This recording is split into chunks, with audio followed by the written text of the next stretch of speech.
Pernahkah kalian mendengar ungkapan terkenal ini? Kalau mereka tidak punya roti, biarkan mereka makan kue. Ungkapan ini sering disematkan pada Ratu Prancis Marie Antoinette saat rakyatnya protes karena kelaparan. Faktanya, dia kemungkinan besar tidak pernah mengatakan itu. Tapi, mitos ini bertahan karena satu alasan penting. Kalimat itu dengan sempurna merangkum betapa butanya para bangsawan Prancis terhadap penderitaan rakyatnya saat itu. Hari ini, kita akan membahas salah satu peristiwa paling berdarah dan paling mengubah dunia dalam sejarah manusia. Persiapkan diri kalian, karena dalam 7 menit ke depan, kita akan masuk ke pusaran Revolusi Prancis.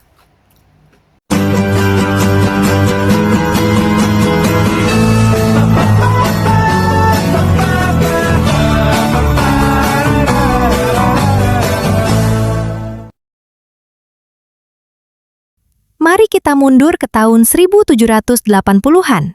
Saat itu, Prancis adalah negara dengan sistem masyarakat yang sangat tidak adil, disebut Ancien Régime. Masyarakat dibagi menjadi 3 golongan. Golongan pertama adalah pendeta. Golongan kedua adalah bangsawan. Keduanya hanya mencakup 2% dari populasi, punya tanah luas, dan tebak, mereka hampir tidak bayar pajak. Sisanya, 98% populasi adalah golongan ketiga, petani, buruh, dan pedagang. Merekalah yang memikul beban pajak negara sesungguhnya. Masalahnya, Prancis saat itu sedang bangkrut. Raja Louis ke-16 telah menghabiskan banyak uang untuk perang, termasuk mendanai revolusi Amerika untuk balas dendam kepada Inggris. Ditambah lagi, panen gandum gagal. Roti menjadi sangat langka dan mahal. Bagi rakyat biasa, ini bukan sekedar krisis ekonomi. Ini masalah hidup dan mati. Karena kehabisan uang, Raja Louis mengadakan sidang darurat. Tapi, sistem pemungutan suaranya sangat tidak adil bagi rakyat biasa. Marah karena diabaikan dan bahkan dikunci dari ruang sidang, perwakilan rakyat biasa berkumpul di lapangan tenis indoor. Mereka bersumpah tidak akan bubar sampai Prancis punya konstitusi baru. Peristiwa ini dikenal sebagai Sumpah Lapangan Tenis. Ketegangan memuncak pada 14 Juli 1789. Rakyat Paris yang takut raja akan mengirim tentara untuk membantai mereka, menyerbu penjara Bastille. Bastille bukan sekedar penjara. Itu adalah simbol dari kezaliman absolut raja dan, yang terpenting, gudang mesiu. Penyerbuan Bastille adalah percikan api yang meledakkan tong mesiu revolusi. Tidak ada jalan kembali. Tak lama setelahnya, kaum revolusioner merilis Deklarasi Hak Asasi Manusia dan Warga Negara. Disinilah semboyan terkenal lahir, Liberté, Égalité, Fraternité, atau kebebasan, keadilan, persaudaraan. Mereka menuntut hak yang sama bagi semua orang.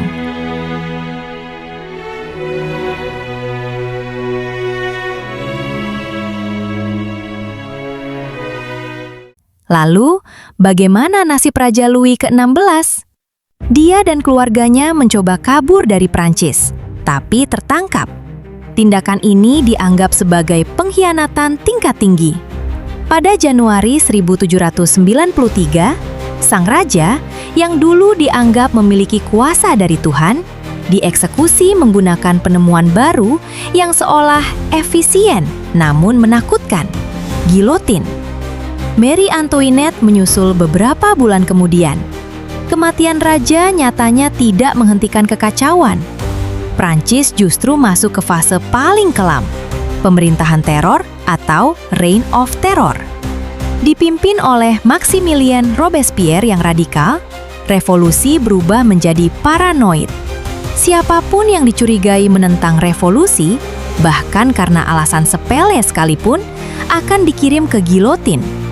Ratusan ribu orang ditangkap dan puluhan ribu kepala menggelinding.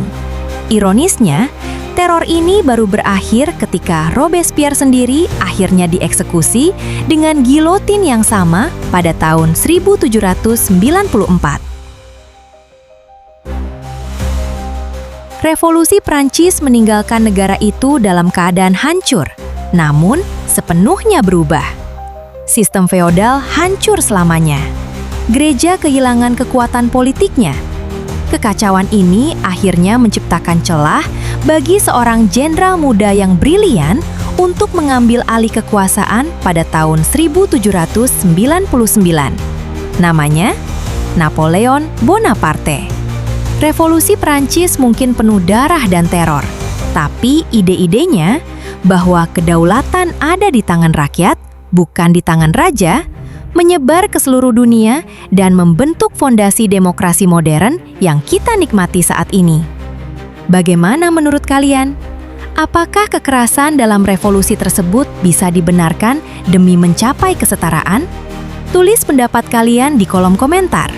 Jangan lupa klik like, subscribe, dan nyalakan lonceng agar tidak ketinggalan video sejarah seru lainnya. Sampai jumpa!